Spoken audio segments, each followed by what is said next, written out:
मुल्क करप्ट है। और तीसरा, आपको शर्म आनी चाहिए थी, आप कहते थे कि पाकिस्तान में आके सरमायाकारी करें। कोई एक बेवकूफ भी होगा जो आपका कर्जे का नैरेटिव सुनेगा, जो आपके यानी करप्शन, अपने मुल्क की बदनामी सुनेगा और उसके बाद कहेगा मैं अब पाकिस्तान में जाके इन्वेस्ट करूं। आप या तो लाइव मुज़ाकरा कर लें और आप ले आए अपने सारे नंबर, साथ इकोनॉमिक सर्वे भी रख लें, स्टेट बैंक के डॉक्यूमेंट्स भी रख लें और हम बहस कर लेते हैं। लेकिन आवाम को गुमराह मत करें। ये आके जनरल लेक्चर ना दे कौम को। आपको माफी मांगनी चाहिए कौम से। इस मुल्क की तबाही आप जिम्मेदार है, आपकी हुकूमत जिम्मेदार है कि अगर आप वोट ऑफ नो कॉन्फिडेंस के बाद आपको फारिग किया जाता और अगर उसी वक्त जनरल इलेक्शन होते, पाकिस्तान पता नहीं किस नहज पे आज पहुंच चुका होता। लेकिन आपको लोग यानी मार रहे होते फिजिकली, वो जो अदारे हैं उनका, लेकिन आपने ऐड किया, चले उसी पे ले लेते। आपने कहा जी 30,000 अरब पे मुझे मिला, 30,000 अरब पे इन्होंने 10 साल में कर्जा ले गए। 6,000 अरब था मुशर्रफ के जमाने में। मुशर्रफ साहब को 38 बिलियन डॉलर जो है वो दूसरे ममालिक से मिला, उनको कर्जा लेने की जरूरत नहीं थी। हम उस वक्त वॉर ऑन टेरर के अगेंस्ट पार्टनर थे ये मुल्क जो था। लेकिन ये जो कर्जा आप 10,000 अरब कम करने आए थे, यानी कर्जा उस वक्त 24,958 बिलियन था, मैं उसको 25,000 राउंड ऑफ करके कहता 25,000 अरब था, और अदायगियां जो थी वो जरा 30,000 अरब से कम थी। लेकिन आपको शौक था कि मैं 30,000 अरब सारी दुनिया को पाकिस्तान बदनाम करूं। जाते थे आप सरमायाकारी की कॉन्फ्रेंसेस में और आप कहते थे कि पाकिस्तान का कर्जा 30,000 अरब है, ये डेट सस्टेन नहीं कर सकता, ये मुल्क बिल्कुल। दूसरा, आप कहते थे वहां करप्शन का अंबार लगा हुआ है सियासतदानों में, ये मुल्क करप्ट है। और तीसरा, आपको शर्म आनी चाहिए थी, आप कहते थे कि पाकिस्तान में आके सरमायाकारी करें। कोई एक बेवकूफ भी होगा जो आपका कर्जे का नैरेटिव सुनेगा, जो आपके यानी करप्शन, अपने मुल्क की बदनामी सुनेगा और उसके बाद कहेगा मैं अब पाकिस्तान में जाके इन्वेस्ट करूं। और उसका एक सबूत है। हमारे जमाने में जो फॉरेन डायरेक्ट इन्वेस्टमेंट थी, जो 1,700 मिलियन डॉलर थी, वो 2,780 मिलियन डॉलर पर हम छोड़ के गए हैं। आप इसको कहां छोड़ के गए हैं? 1,868 मिलियन पे। खान साहब फिगर चेक करें। ये आके जनरल लेक्चर ना दे कौम को। आपको माफी मांगनी चाहिए कौम से। इस मुल्क की तबाही आप जिम्मेदार है, आपकी हुकूमत जिम्मेदार है, आपके साथी जिम्मेदार है। और मैं आपको आपकी जरा दिखाता हूं। आपको बड़ा एक अचीवमेंट का शौक था। आपके दूसरे साल और तीसरे साल के निकाले सारी लाइब्रेरी से वीडियोस और आपके इंटरव्यूज। हमने करंट अकाउंट डेफिसिट कम कर दिया, हमने करंट अकाउंट डेफिसिट कम कर दिया।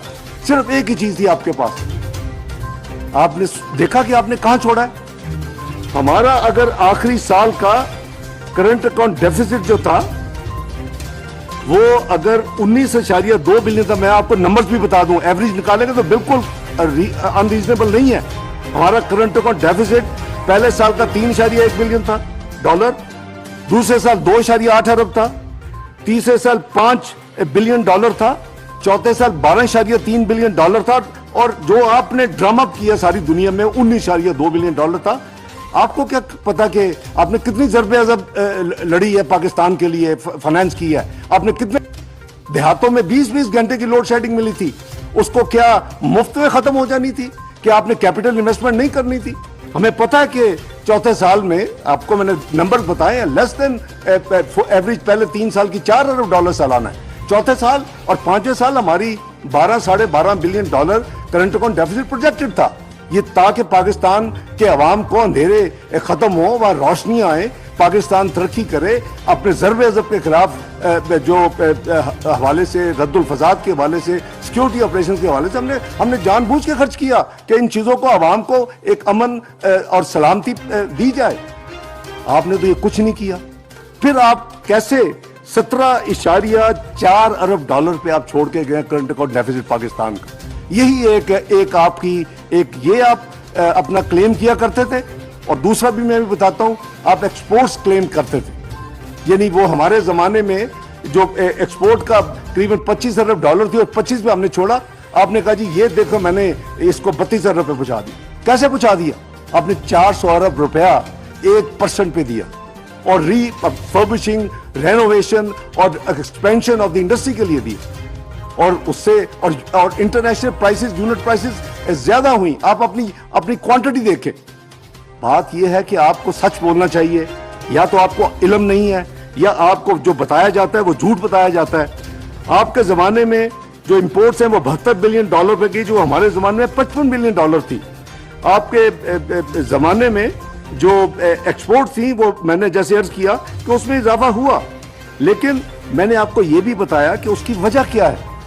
हमने $24.8 बिलियन पे छोड़ी एक्सपोर्ट, और आपने 32 बिलियन पे लेके गए। यस, ठीक है, इसको हम मानते हैं। दो चीजें, करंट अकाउंट डेफिसिट और एक्सपोर्ट आप क्लेम करते थे, ये दो, बाकी हर इंडिकेटर का आपने बेड़ा गर्क किया। पाकिस्तान की मुआशी तबाही हर तरफ, राइट लेफ्ट सेंटर आपने की, और सिर्फ ये दो चीजें थी जिसमें आपने बेहतरी दिखाई, लेकिन एक को जाते जाते उसका भी बेड़ा गर्क कर गए। करंट अकाउंट डेफिसिट आप करीबन $17.5 अरब पे खुद भी छोड़ के गए।